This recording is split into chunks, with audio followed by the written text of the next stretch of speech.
So welcome to Jen Tutorials. It is Jen Tutorial online class for physics chemistry में today studying about chemistry chemical kinetics. यदि video में 5-4 तक देख लिए होंगे तो रेट ऑफ रिएक्शन किसको कैसे निकालते हैं, फॉर्मेशन, डिकम्पोजिशन, ग्राफ के द्वारा, ऑर्डर ऑफ रिएक्शन और रेट लो कैसे एक्सपेरिमेंटली लिखा जाता है बता दिए। तो चलिए आज आगे पढ़ते हैं हम लोग कि जैसे हम लोग पिछला क्लास में पढ़े थे, मान लीजिए a प्लस बी से 2c लिखा हुआ है और आपको ये दिया हुआ है कि रेट ऑफ रिएक्शन a का पावर 2 पे डिपेंड करता है और रेट ऑफ रिएक्शन b का पावर 1 पे डिपेंड करता है। तो रेट लो कैसे लिखेंगे हम लोग, ये आपको दिया हुआ रहेगा, ये एक्सपेरिमेंट से ही हम लोग प्राप्त कर सकते हैं। तो बोलिए r प्रोपोर्शनल टू क्या हो जाएगा, a का पावर 2 और b का पावर क्या होगा 1। हटाएंगे तो इक्वल टू साइन k लिखते हैं कांस्टेंट, a का पावर 2 और b का पावर 1। तो देखिए कि सबसे पहले k को क्या बोलते हैं, k इज कांस्टेंट है, k इज कांस्टेंट कोल्ड, इसको हम लोग बोलते हैं रेट कांस्टेंट फॉर किसके लिए, for rate constant for a reaction. Rate constant बोलते हैं, अलग अलग में अलग अलग नाम लिखा गया है, इसे जनरल लिखते हैं हम लोग। और इसका ऑर्डर ऑफ रिएक्शन क्या होगा, ऑर्डर ऑफ रिएक्शन क्या हो सकता है 2 + 1 = 3। आपको दिया हुआ रहेगा 2 + 1 कर दिए 3, क्लियर है, 2 + 1 = 3। इसको हम लोग जनरल टर्म में ऐसा लिख सकते हैं, पिछला क्लास में दिखाए भी थे, इन जनरल वे में कैसे लिख सकते हैं, जैसे r प्रोपोर्शनल टू a का पावर x और r प्रोपोर्शनल टू b का पावर y। तो r प्रोपोर्शनल टू क्या होगा, a कंबाइन कर दिए x, b का power y, r = k, a का पावर x, b का पावर y, क्लियर है। तो k कांस्टेंट है, तो इसका ऑर्डर ऑफ रिएक्शन क्या होगा, ऑर्डर ऑफ रिएक्शन n बोलते हैं, n = क्या होगा x + y, दोनों को जोड़ दी, तीनों को जोड़ना पड़ेगा, क्लियर है। k क्या है, रेट कांस्टेंट, r क्या है, रेट ऑफ रिएक्शन। तो कभी कभी k निकालने बोलेगा तो r बाई क्या कर दीजिए, जो भी दिया हुआ है a का पावर x, b का पावर y। अंडरस्टूड, कोई डाउट नहीं है। चलिए नोट कर लिए, रेट लो क्या है, ऑर्डर ऑफ रिएक्शन क्या है बता दे, एक्सपेरिमेंट से ही प्राप्त कर सकते हैं, नोट कर लीजिए। इसमें एक छोटा सा टॉपिक है, मॉलिक्यूलरिटी क्या होता है। मॉलिक्यूलरिटी नंबर, ये सिंपली और नहीं अभी मॉलिक्यूलरिटी क्या होता है। बहुत कुछ सोचता है कि order of reaction molecular same नहीं है, ये एक्चुअली में क्या कोफिशिएंट का सम है। कोई रिएक्शन बैलेंस होना चाहिए और उसका कोफिशिएंट का सम, जैसे बोलेंगे ना 2a + b = 3c, बस सम ऑफ मॉलिक्यूल कर दीजिए, सम ऑफ मॉलिक्यूल और रिएक्टेंट कर दीजिए, बस 2 + 1 क्या हो गया 3। यही क्या कहलाएगा इसका मॉलिक्यूलरिटी, कोफिशिएंट का सम है। स्टोकियोमेट्रिक जो कोफिशिएंट होता है उसका सम को बोलते हैं हम लोग। मॉलिक्यूलरिटी बहुत सिंपल है, रेट ऑफ रिएक्शन एक्सपेरिमेंटली हम लोग रेट लो जो लिखते हैं ना वो एक्सपेरिमेंटली लिखा जाता है, ऑर्डर ऑफ रिएक्शन भी एक्सपेरिमेंटली होता है। और ये आपको एकदम सिंपली सम कर देना है, जैसे बोलेंगे N2 + 3H2 से हो गया 2NH3। तो इसका हम पूछेंगे मॉलिक्यूलरिटी कितना है, बस 1 है यहाँ पे और 3 है वहाँ पे, सीधे बोलिए 4। ये हमेशा होल नंबर आएगा, ये हमेशा होल नंबर ही आएगा, पॉइंट में नहीं आएगा, ये क्लियर है, फ्रैक्शन में नहीं होगा, होल नंबर ही होगा, प्लस में ही होगा, बस इतना ही सा है। मॉलिक्यूलरिटी क्या है, sum of the coefficient of reactant, किसका कोफिशिएंट, स्टोकियोमेट्रिक ना, इसको बोलते हैं stoichiometric coefficient of reactant in a chemical reaction. जैसा दिया उसको चेंज नहीं करना है, बैलेंस नहीं करना, जैसा दिया वैसे ही लिखना आपको, जो रिएक्शन दे दिया उसको कुछ भी चेंज नहीं करना, उसका मॉलिक्यूल बताना है। sum of the coefficients of reactant in a chemical reaction is simply called, क्या बोलते हैं हम लोग, मोलिकुलरिटी, मोलिकुलरिटी बोलते हैं। Sum of the coefficient of reactant in a chemical reaction is called molecularity बोलते हैं। जैसे 2a + b = 3c में मोलिकुलरिटी कितना, 2 और 1 3 है ना। बोले 1 + 1n2 + 3s2 में 2n3 हो गया, कितना हो गया 4। ये होल ही नंबर आएगा, कभी भी पॉइंट में नहीं आएगा। रेट लो में हम लोग जो लिखे हैं ऑर्डर ऑफ रिएक्शन वो पॉइंट में भी हो सकता है। जैसे अगर कोई रिएक्शन लिखा हुआ सपोज a + b से c are proportional to a का पावर हाफ और b का पावर 2, तो ऑर्डर ऑफ रिएक्शन मालूम कितना होगा, हाफ + 2 5/2 या 2.5। फ्रैक्शन या पॉइंट में भी हो सकता है, लेकिन molecularity can not be in fraction. तो यही दोनों में मेन डिफरेंस है, नोट कर लीजिए, बताते हैं इसके आगे। तो हम लोग पढ़ेंगे अब ऑर्डर ऑफ रिएक्शन क्या है, मॉलिक्यूलरिटी क्या है, सब कुछ समझ में आ गया। तो देखिए सिलेबस में है types of reaction in term of order of reaction. तो हम लोग रिएक्शन को बेसिकली ये 3 तरह का पढ़ना है। एक को बोलते हैं क्या, जीरो ऑर्डर रिएक्शन। सेकेंड को बोलते हैं फर्स्ट ऑर्डर रिएक्शन, और थर्ड को बोलते हैं हम लोग second order reaction. Zero order reaction, first order reaction, second order reaction. Clear है? Zero order reaction, first order reaction, second order reaction, इस तरह से हम लोग ऑर्डर ऑफ रिएक्शन के बारे में पढ़ने वाले हैं बारी बारी से। तो जीरो ऑर्डर रिएक्शन कब होता होगा, सोचिए कब जीरो ऑर्डर ऑफ कब होता होगा जीरो ऑर्डर रिएक्शन, उसका इक्वेशन के बारे में पढ़ाएंगे। क्लियर है? पहले नोट कर लीजिए इस बात को।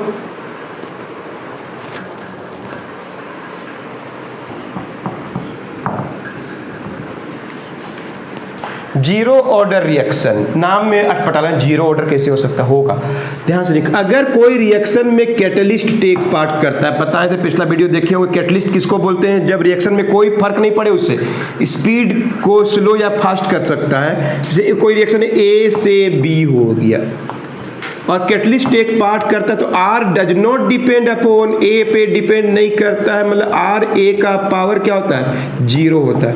ऐसा रिएक्शन को हम लोग क्या बोलते हैं, जीरो ऑर्डर रिएक्शन बोलते हैं। अंडरस्टूड?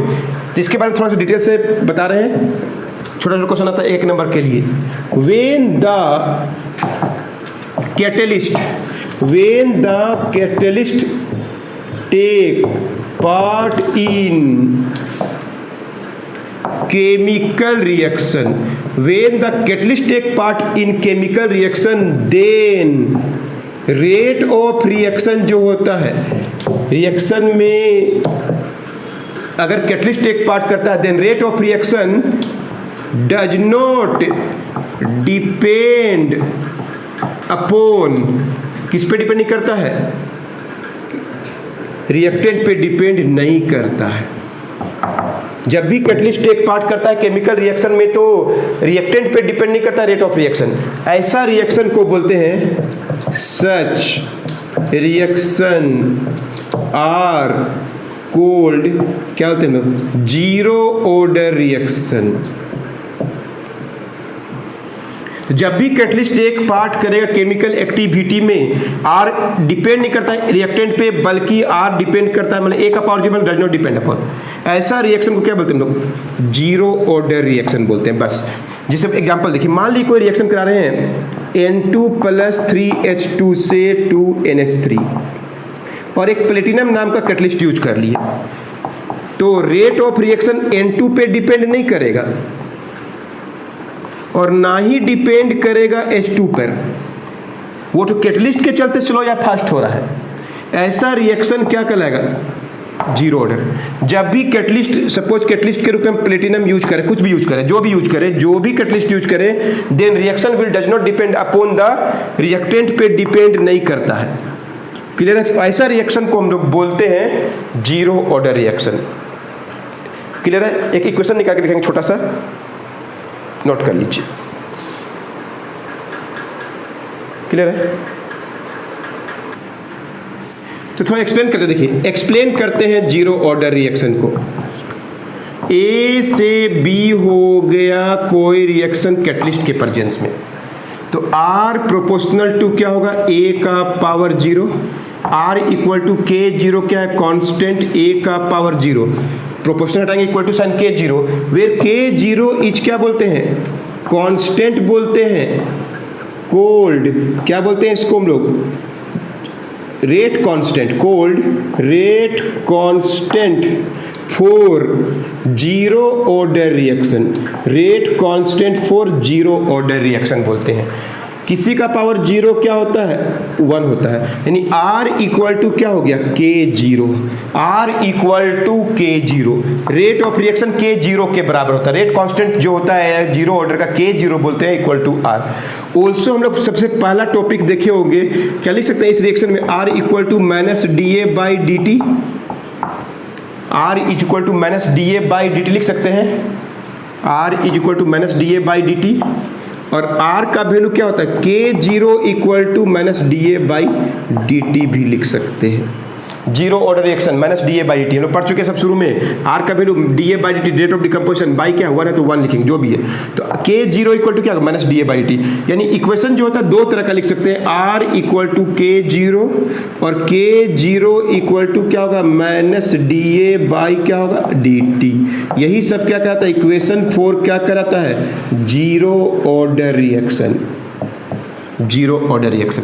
बोलेगा what is unit of rate constant for zero order, तो R के बराबर है, K0 तो R के बराबर है, और R का क्या होता है याद है, मोल पर लीटर पर टाइम या मिनट या सेकेंड जो भी हो, या मोल पर लीटर पर सेकेंड, ऐसे भी लिख सकते। बस इसमें अलावा कोई भी क्वेश्चन एग्जाम में नहीं आता है, एकदम simply when the catalyst take part in chemical activity then the rate of reaction is simply, so then the rate of reaction does not depend upon, A पे डिपेंड नहीं कर रहा है, हटा दिए equal to sign K0 constant है, called rate constant for zero order reaction, A का power 0 क्या होता है 1, so R is equal to K0, R is equal to क्या हो गया K0, R is equal to क्या हो गया माइनस DA/dt, यानी K0 equal to minus DA/dt, बस और कुछ नहीं है इसके अंदर। तो इक्वेशन को हम लोग दो तरीका से लिख सकते हैं, जीरो ऑर्डर रिएक्शन का इक्वेशन बोलेगा तो दो तरीका से लिख सकते हैं, R is equal to K0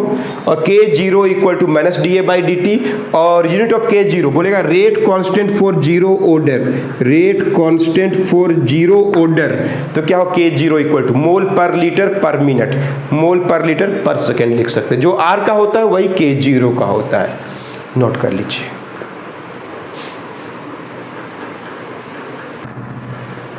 so next is very very important topic for exam point of view, first order reaction. नाम में ही आंसर फर्स्ट मतलब क्या, वन ऑर्डर रिएक्शन, बोलिए फर्स्ट ऑर्डर।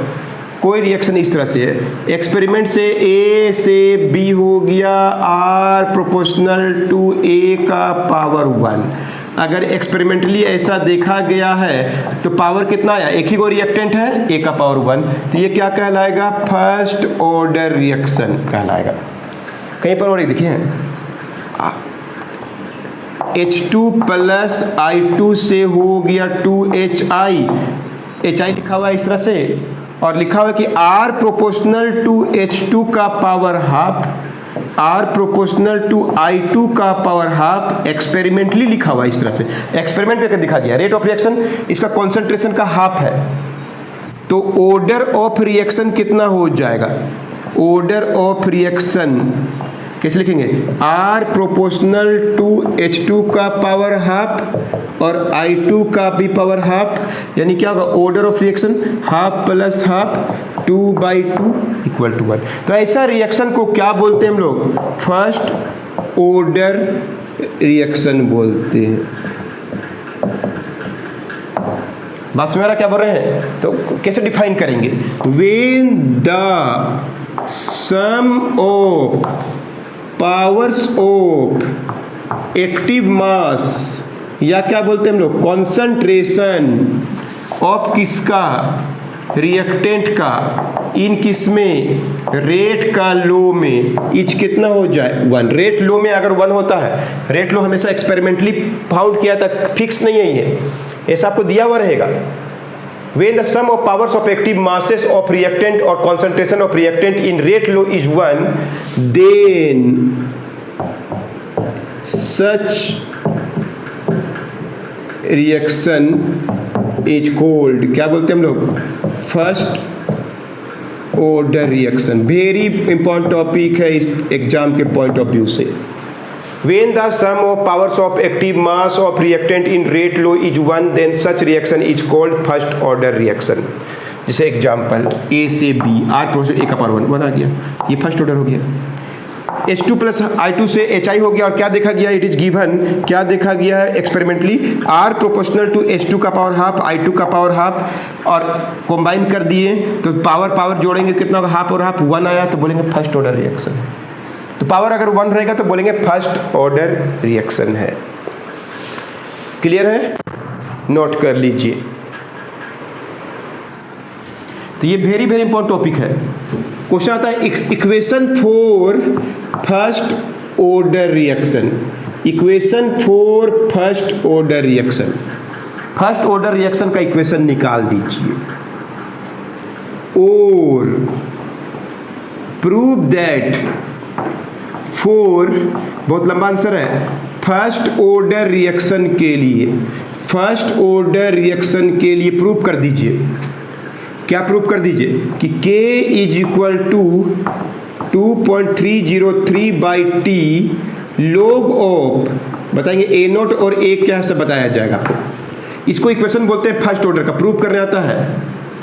और T is equal to 2.303 by K log A naught by A, या इसको exponential form में बोलते हैं A naught is equal to A into e का पावर क्या होता है KT। A naught is equal to A into e का पावर KT। ये तीनों को बोलते हैं हम लोग क्या है, equation of, equation for first order reaction. First order मतलब पावर कितना जोड़ेंगे तो कितना होना चाहिए, एक्टिव मास का 1 होना चाहिए। तो ऐसा रिएक्शन का इक्वेशन इस तरह से आता है। वेरी वेरी इंपॉर्टेंट टॉपिक है एग्जाम के पॉइंट ऑफ व्यू से। क्लियर है, तो इसका आंसर बहुत लंबा है, थोड़ा स्टार्ट करते हैं और अगला वीडियो में इसको खत्म हो पाएगा, नोट कीजिए। तो चलिए स्टार्ट करते हैं फर्स्ट ऑर्डर रिएक्शन का इक्वेशन। मान लीजिए कोई रिएक्शन फर्स्ट ऑर्डर है, A से B हो रहा है, फर्स्ट ऑर्डर रिएक्शन है, ठीक है। टाइम का वैल्यू 0 था तो कॉन्सेंट्रेशन इसका A था, A मोल पर लीटर। शुरू में A नोट बोलते, सॉरी शुरू में A नोट था।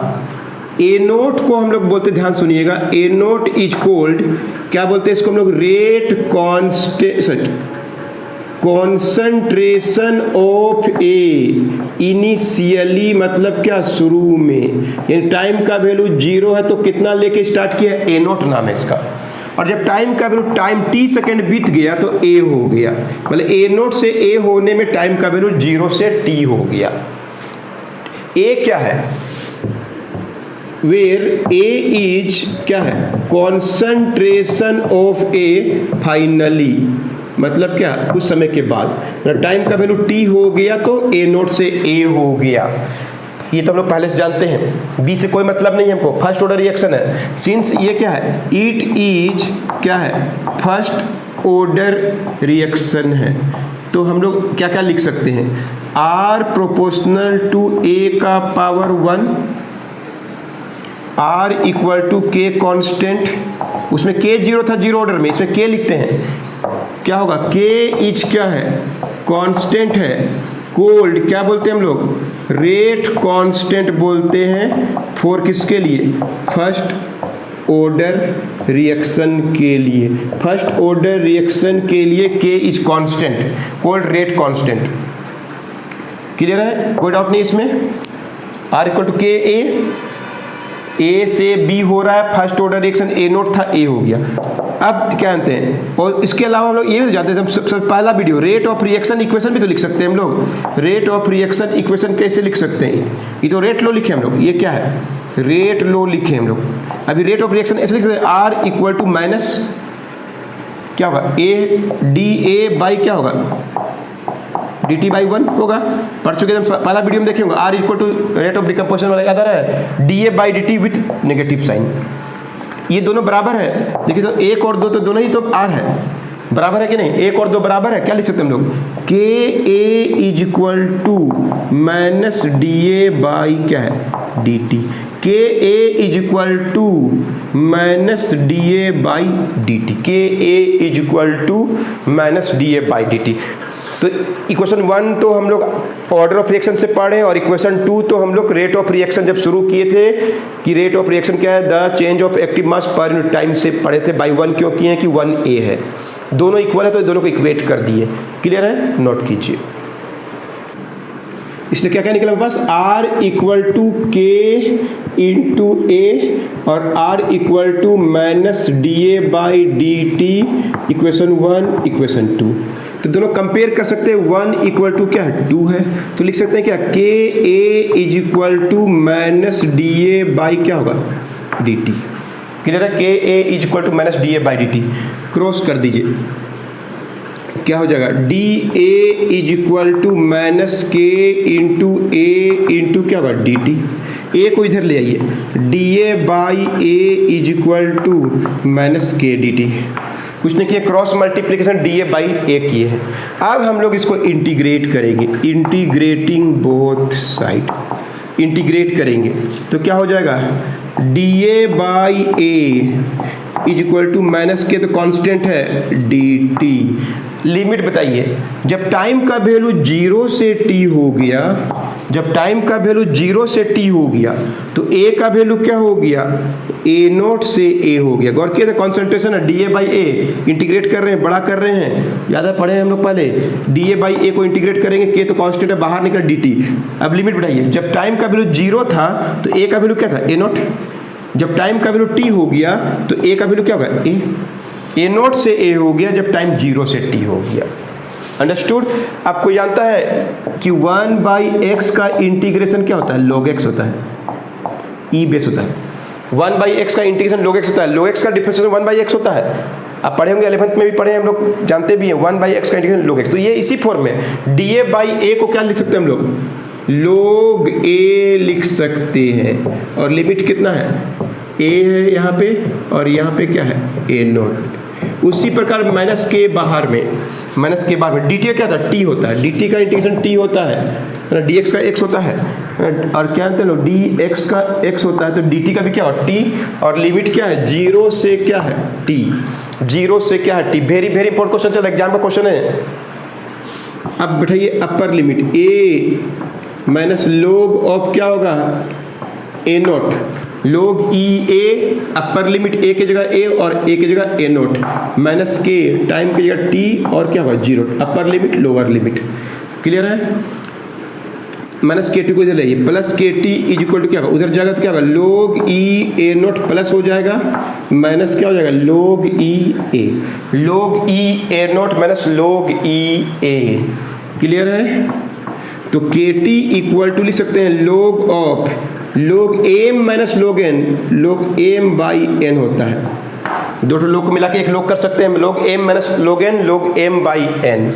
के टी ई को हटाने के लिए आपको 2.30 से मल्टीप्लाई करता है, क्यों, क्योंकि ये बेस जो होता है, जो लॉगरिथमिक टेबल जो होता है 10 बेस का होता है, 10 बेस का। ये तो हो गया नेचुरल लॉग जो इंटीग्रेशन से प्राप्त हुआ, इसको 2.303 से मल्टीप्लाई किया तो log ई log 10 हो जाएगा।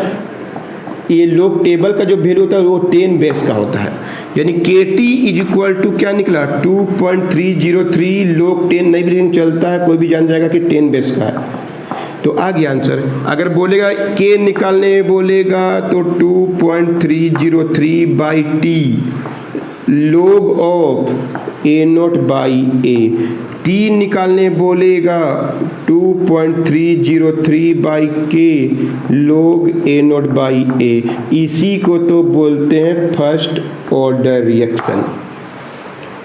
स्वागत अच्छा से फिर से देख लीजिए, R इक्वल टू के ए, आर इक्वल टू, दोनों ही चीज़ के बारे में लोग जानते हैं, दोनों कंपेयर कर दिए, क्रॉस कर दिए, तो D A by A equal to K D T आ गया। इंटीग्रेटिंग बोथ साइड, टाइम का वैल्यू 0 से t हो गया, उतना ही देर में a का वैल्यू चेंज होकर a नोट से गिर के a हो गया।